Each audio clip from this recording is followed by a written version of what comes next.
All right, Lee, is that it? That's it, man. All right, so we're just going to walk around and take some things from the office, right? Yeah, Oh, look, the there's a plan. flag. There's another thing. It's our merch all over the place.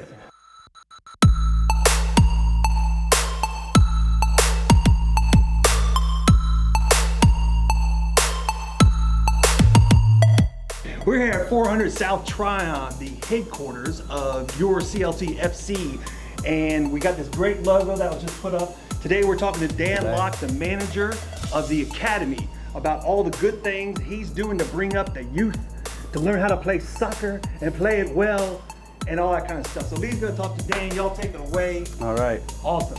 You know, with Dan Locke here from the academy, bringing good things to Charlotte and teaching those boys the way, as JT said earlier.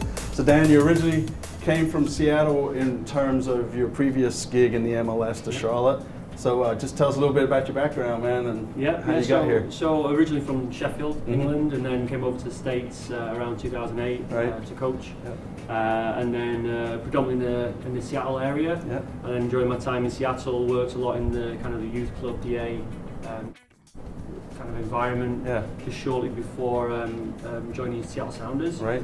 So I was with Sounders for around 4 years. Very lucky to work with Mark Nichols there. And also our technical director. So that was kind of the connection. So that was how you got here, huh? Yeah. So originally joined there, working with kind of with the local clubs in terms of our club partnerships there. The under 12s and below, and then progressing to under 17 assistant, under 15 head coach, and then headed up our youth club partners. So really good experience. Great to be with a club that kind of grew pretty quick as a franchise. I was doing pretty well. Of seeing that in the community, and then had a lot of success with the academy there. We're really fortunate to work with some great people. And then when Mark came over to Charlotte, very lucky to be able to follow him. Send him a text, hey man, what's going on in Charlotte? Kind of, and join him here. So it's an exciting project. So here we are. Yeah, you guys are doing great, man. So we said off camera you're a Sheffield United fan, so we won't talk too much about the Premier League between our teams, right? We ain't got too much to cheer about. So real quick, I noticed that we got a new goalkeeping coach for the academy. Was that for the academy team, or was that for? No, well, Brian Edwards. He's been with us since last summer. So Brian is, he's coached with UNC Charlotte for a number of years in the area. He's actually born and raised in Charlotte. Had a pretty extensive playing career in the MLS, and was also involved in the US national team. So we're really fortunate to get Brian on board last year. And he's, I think he's just done his academy staff profile on the website. Okay, maybe that's what it is. So I apologize that we didn't mention him earlier. But I like the way that, it seems everything's has that local feel, right? We're getting, the local coaches in, even some of the off the field stuff has been a lot of local people, and obviously with Brant coming in, that really makes it really good. So currently, in regards to the academy, we got two age groups, right? We got the under 17s and the under 15s or 14s. Yeah. So at the moment we have under 17s, under 14s. What we did this year actually within the league in MLS Next is actually played our under 14s up. Under 15s. Okay, that's right. It's been good, give them a bit of a challenge. And then next year we're adding under 15. Okay. So we'll have three teams. We have three. Next year. So is the plan then to kind of build, because I know we talked and I saw on the website too that there's like the under 12s and that sort of thing is also in the works. Is that going to be pushed out maybe a year or two since? No, well, the under 12s and under 13s is the discovery program. Okay. It's a really important part of our programming because that program is more of a training centre. Okay. Where the kids come into our environment twice a week. They train with our staff Mondays and Wednesdays. And then they go back to their club environment for the rest of the week and for games. So it's a great way to monitor the players over really a 2-year period before they join us at under 14. So it helps us build better connections with the local clubs. It helps us get to know the players and parents a lot better over a long period of time. So when we get to under 14, we're making the best. Okay, so the entry point to where they're actually going to be playing for Charlotte FC would be under 14s then. Okay, so the discovery is just kind of scouting, if you will, and kind of advanced training program. When we do play friendly games against local clubs, as travel opens up, we'll take those kids on events to represent Charlotte. But it is very much a shared programming where they still play for their local clubs in the area. Right on. So under 17s, right, it kind of stops right there. Is there any plans to take up to, I guess, under 22s at some point? Yeah, there will be a kind of a bridge between the under-17s and the first team in terms of a reserve team plan. That'll come in the future. Obviously, with the first team getting pushed back a year, it's in the planning process. So there will be something there long term to bridge that gap between under-17 and the first team. Yeah. So are you guys just looking for the Discovery program and the talent just more so in North Carolina, or are you guys spread out enough across? We will expand. Currently, our territories as an academy and a club is North and South Carolina. So as you can imagine, that's a massive area. Yes. 16 million people. Yeah, for sure. It's huge. It's bigger than some European countries. Yes, that's true. So we kind of look at it, well, some European countries and South American countries who've got in advanced stages of major championships. They develop world-class players. Right. Why can't we do that with 16 million people here? Yeah, that's true. It's ambition. Why not? So ultimately, that's our focus right now. There's other areas of the country which are open territories, which we will eventually reach out and scout and recruit players from. We have next year we'll have 3 players in our academy from Southern Virginia. So that's been pretty cool to reach out to there and build those relationships. But very much so in year 1 and 2 is really get to know our area, our market. And do that well. So do you guys do something like, you say, hey, we're going to be here, do some kind of tryouts, or is it more the relationships you're building with these like smaller clubs? Yeah, so it's kind of, it's threefold really. Our own scouting, so we get out and look at games, events.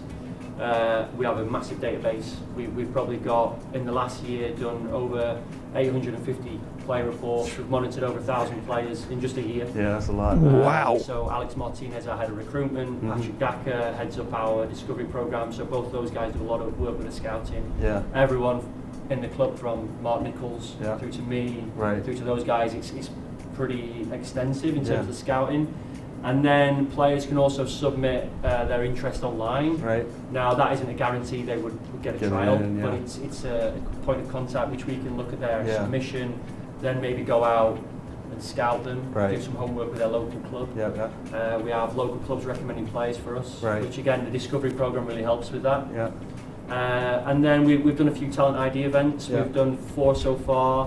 One with the local Mexican League. Alex Martinez was out there a few weeks ago. We did one in Asheville, one in Winston-Salem, and then one up in Roanoke, Virginia. Oh, you guys don't sit still, do you? Yeah, so it's been good to get out to those markets, work with those clubs. The talent ID events are usually an hour-and-a-half session, where the clubs bring in the players, we will assess them, we'll run a session with them, get to know them a little bit, and then it just helps us maybe see some players we've not seen in other events, other games. So you mentioned that people can send in their I guess, a highlight clip of themselves, for the ones that maybe not in these groups of the discovery part. Is there a certain max out on age on that? I'm assuming as long as they hit the under 17 mark, they'll probably be. It's through to the oldest player available for under 17. So because online we see a lot of people, everybody's a Messi and a Ronaldo, so they're like, hey, how do I get, some tryouts with the team or whatever, but so what I saw online and what you kind of just said, is the under 17s is the max, at least for now, until we go further up. So so I guess, there's also been talk about the pathway to the first team, as that grows. Obviously I feel like, me personally, some of the boys that are excelling are probably not quite ready for that next jump. So, we see folks kind of, I guess we got some folks going off to college and that sort of thing. I'm not sure of the rules, so I'm not really asking per se how Charlotte's going to do it, but more like if they go off to college, are they considered homegrown players for Charlotte? Yeah, if they played in our academy. Yeah, that's the way it works. And we purposefully picked a really young under 17 team this year, knowing that it was going to be a 2-year process. And then that would tie into when we have the first team come in. That was our kind of long-term planning. Makes sense. But yeah, if the players within our academy and they then advance, if they don't make it through the pro team, or reserve, go to college, then they would still. So we don't have to kind of like worry about like grooming like the next guy and he takes off to college and then we kind of lose that homegrown sort of. The MLS is a lot more PhD wise off the field, It's hard. Soccer's soccer or football's football, but once you get off the field with the MLS, it just blows my mind on some of this stuff. So the Homestay program, I know you guys have kind of been looking for people to keep them, to host, I guess, players from out of Charlotte area. You want to touch on that? Yeah, it's a real integral program in terms of our academy, because we obviously, you have Charlotte as a metro area where players can drive to training every day, drive to games, but we have a number of players from outside of that. Right. Players from Raleigh, like we said, Virginia, South Carolina. Right. So this year we've had players as far as Richmond, Charleston, obviously the Raleigh area, Carey, Nightdale. Right.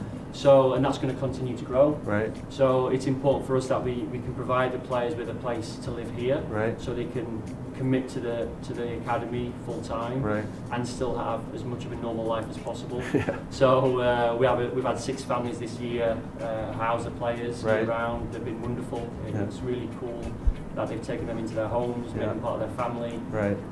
We're going to continue to grow that next year because we have more. We're expanding. We're going to 3 teams, so we have more players coming in from the kind of the hour-and-a-half radius. Yeah. We're on the lookout for new families. The application process is open. Yeah. I think it's a great way for the local community to connect with the club, be part of the exciting development of the academy players, and one day some of these families hosting the players. Hopefully they'll be able to see them in Bank of America Stadium. That's right, scoring a goal, representing the first team. So it's part of it's a massive part of the long-term process of the development of these players. Right. So Quick question: knowing how much a 16-year-old boy can eat, do the families get a stipend for food? Yeah. Okay. All the information's online. The families receive a monthly stipend. Right. Families will also receive 2 tickets to our first team games when they start. Right. So we want to make them a part of our family. Make them an integral part of the Charlotte FC Academy program and family. Yeah. So all the info is on the website, right? At charlottefootballclub.com. What kind of commitment though is for those folks that, other than housing them and making sure that they've got a safe place to stay, like coming to practice 3-4 times a week and that sort of thing? Yeah, obviously there's a transportation element to it. Families, as always within a soccer environment, there's workout carpools. So there is that part of it, and we're working as an academy to help alleviate some of that long term, because we know it's an important part of it. Right. And they get a ton of support from us. We have Sarah Smith, our education welfare coordinator. Sarah was hired in January and has done an incredible job in terms of managing the Homestay program. So she will check in with families once a month. She will visit the families. She provides extra tutoring in terms of school support for all the players. So it's in terms of academy support, we provide a lot, and Sarah's been integral to that since January. Yeah, so about that, just kind of walk me through a typical day of an academy player, right? I get up, I eat, raw eggs and all this other stuff, right? Just to keep my fitness about me, and then they come practice for a little bit, or you guys get together and kind of talk, like maybe some film from the previous game or something? So it's been, this year's been a little bit different than normal because of the pandemic, so we've had to do things a little bit differently. But typically, training is Monday through Thursday. It's between 5 and 7. So kids will do their normal school, whether that's in person, online. We'll, depending on the day of the week, we'll either send out the game report from the previous game, which has all individualised player feedback for each player. They will then get the game film, they'll review, and then they'll come to us with their own individualised times in the game they want to discuss. So when we get to the field, players can have individual meetings in terms of video. We'll have, now we can there's more freedoms in terms of getting together in a meeting room. We can discuss game film. We also send out video clips to our team app, which is great. So then before the session we'll say, okay, we're working on this today. Here are high-level video clips for you to review. That's pretty cool. I didn't realise I had that kind of thing going on. So obviously with a modern player, the more video they want to see, whether it's themselves or whether top players. So the video portion is really important. So we'll push that out to all the players before a session. We'll do in-person meetings, individual meetings, trainings usually around an hour and a half with a physical component as well, depending on their age. So each day has a different physical objective. And then depending on the game, if we have a home game on a Saturday, we'll do a video online meeting on Friday evening to go over the lineup, tactics, right. the game prep. Yeah. If we're travelling, we'll do that at the hotel. Right. So it's basically you follow what a professional team are doing. I mean, I guess it makes sense to do that. Right? Yeah. And then when you talked about the kind of nutrition, we have nutritionist Alicia Fogarty through our partnership with Atrium. Yeah. So she does individual meetings with the players on nutrition. Yeah. She'll come to the field every Thursday at training to give the players some reminders. Any questions the players have about nutrition, she's there to support. Right. So again, that's been another incredible kind of resource we've had. Devon Manifold is our performance coach. Yeah. So some of the players will have individualised physical plans they have to follow. Jeez. So it's just about giving them as much support. Yeah. So then when they step into a first team environment, those things are new to them. Yeah. And producing a top level environment for the players. Right. Well, I mean, that was it, right? I know, like Zoran and Co mentioned that the idea is to bring at least 2 or 3 academy players to the first team at some point. So, no pressure on you, I guess, right? Yeah, long term. Yeah. You have to be ambitious. Yeah. I don't think it's unrealistic to think we could do 2 a year. Once we get the upper first team up and running by 2023. There's a lot of talent in North Carolina. Right. We already see that with some of the players. Yeah. And that's not to put any pressure on anybody, but you can see with any club in the world, homegrown players are integral. Right. You're a Spurs fan. Harry Kane, Well, he's probably gone this year. Man United, Rashford. Yeah, for sure. Aston Villa, Jack Grealish. Yeah. Every club has a homegrown player. What really helps the fans connect with the club. Right. It helps with support from the community. Yeah. Even my time at Seattle Sounders, for instance, Jordan Morris was a huge homegrown player, and I think he outsold jerseys. He sold more jerseys than Clint Dempsey did. Oh, really? In 1 year. So that's crazy. So you see the impact it has. Yeah, and then he went to Swansea and got hurt. So unfortunately. Yeah, that is sad, really. So so the MLS Next. I know you guys played this weekend, right? I believe the score against Inter Miami was 1-0, but it looks like you guys played pretty well. Yeah. And then, was it Weston? I believe you played Sunday, right? And won that game. So some things I've noticed just watching them play, thank you for the people that do the streaming and you guys for doing that. That's really awesome in the club to do. Thank you. Yeah, so if you're not aware of that, some of the games are streamed on YouTube and it's just very well done. Very well done. Yeah, and I've always noticed in the second half we seem to, I don't want to put labels on it, we kind of talked about this off camera, right? But we seem to be like that second half team. We just come out, we're still full of energy, and we just show up, right? I don't know if that's a tactical change by the manager or. No, if I can take credit for that. No, I think it's a multitude of things. First of all, in terms of how we want to play. Yeah. I think from the very first interview with Mark Nichols. Right. Back last year, I think it was in the Big Ben club or something. Right. He talked about being hard to play against, being tough to play against, working for the collective, having that kind of never say die attitude. Right, that's right. So I think we've really instilled that in the players. Yeah. They never give up, which is a great skill and mentality to have. Yeah. So that's one really positive thing about how we want to play. Some of the games where we've come back late in games. Yeah. Columbus being one. Some of the away games was interesting, but some of the away games we've had to get up at 6 a.m. Right. Drive 3.5 hours. Yeah. And then get off the bus, warm up and play. Right away. And it might be that it's taking us a little bit of a while to get going. Stretch your legs. So it's not necessarily been by design. I think if you look at some of the home games, we've actually started better. Yeah. So it might have something to do with travel. Right. And sometimes the conditions. Yeah. I think, but you can't fault the mentality of the boys. No, they've done Charlotte proud, and it's good to see them and them having fun and kind of maturing into their roles as the academy team of Charlotte right now, right? So, any plans to have any more at the stadium? Any games at the stadium? We hope so. Yeah. The first event was amazing. Yeah, it was brilliant. It was great the club were able to put that on in the fall. I think we had around, it was something around just over 2,000 fans. Yeah, it was awesome. It was a really good experience for the boys. So for sure, we'd love to do that again. Yeah. Obviously, there's a lot going on at the stadium with the renovations. Yeah, that's true too. Which is exciting. Yeah. But for sure, we want to give the boys that experience again in the future. Yeah. Well, Dan, thank you for your time. If there's anything you want to touch on or mention to the community out there before we shut it down? Yeah, for us, it's obviously year one. Mm-hmm. It's an exciting project. We really want to develop a club that represents the Carolinas, not just Charlotte, North and South. Right. We've got an incredible amount of diversity in our teams in terms of geographically where they come from. Right. kind of ethnicity, background. Right. It's really exciting. I think we have something like 17 different nationalities represented in the academy. And then around 63% or more of our players come from kind of Latino, African American, Asian heritage, ethnicity. So it's really about now growing that, building that, connecting with the community within Charlotte, the wider community, North and South Carolina, and making this a club for everybody. And the academy kids are going to be a massive part of that, because every different town or community our players come from, hopefully the fans and the families from that area follow the kids' progress.